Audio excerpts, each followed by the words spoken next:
সবাইকে নমস্কার। ব্যাপারটা হলো, আমার নাম সঞ্জয় সিং।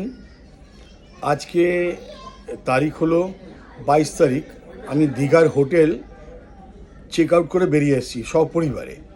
কিন্তু ওই হোটেলে আমার ঘরে আমি 6,000 টাকা ছেড়ে এসেছিলাম। আমাকে ওখানকার স্টাফরা 6,000 টাকা অনলাইনে ফেরত দিলেন। ওরা যদি বলতো টাকাটা নেই, আমি মেনে নিতাম, কিন্তু ওরা বললো দাদা আপনার টাকাটা আছে। আমি ভীষণ খুশি হয়েছি। হোটেলটার নাম হলো সুইট হোম, নিমন্ত্রণ রেস্টুরেন্টের ঠিক উল্টো দিকে সুইট হোম। ওদের ব্যবহার, রাহুল বলে একটি ছেলে আমাকে বারবার ফোন করেছে যে আপনার টাকাটা পেয়েছেন তো। খুব খুশি হয়েছি। আপনারা সবাই যাবেন সুইট হোমে। আমি ইউটিউবে এটা ছাড়তে বাধ্য হলাম যে ওদের ব্যবহারটা এত ভালো লেগেছে।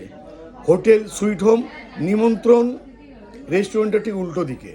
খুবই কম পয়সা, বেশি ভাড়াও নয়, কিন্তু ব্যবহার ভীষণ ভালো পেয়েছি, খুব সাহায্য পেয়েছি। সকলকে থ্যাংক ইউ, ধন্যবাদ।